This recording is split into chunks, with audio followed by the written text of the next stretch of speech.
মাননীয় শিক্ষামন্ত্রী, মাননীয় ত্রিপুরা রাজ্যের মুখ্যমন্ত্রী, আপনাদের কাছে দুই চারটা কথা। এই যে আপনারা স্কুল ড্রেসটি দিলেন, এটা ঠিক আছে মোটামুটি, যেমন স্কার্টটা মানে এই যে কি ডিজাইন দিলেন আমরা বুঝতে পারি না।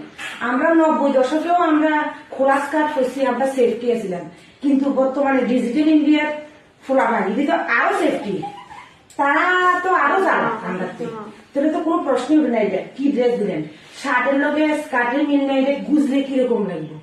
এটা ঠিক আছে প্রাইমারি সেকশনে ঠিক আছে, কিন্তু যখন আমরা ক্লাস 6 থেকে ক্লাস 8 অব্দি এটা কি ড্রেস, এটা পড়লে কিটা লাগে, পুরো জোকারটার মতো লাগে। হ্যাঁ, আর আপনারা এই যে ড্রেসটি স্কুলে দিচ্ছেন, এই স্কুলের ড্রেসটি দেওয়াতে দুইটা শ্রেণীয় মানুষের কর্ম নষ্ট করে দিচ্ছেন।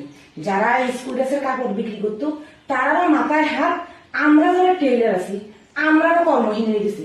তো সবকা সাথ সবকা বিকাশ মনে হয়েছে না।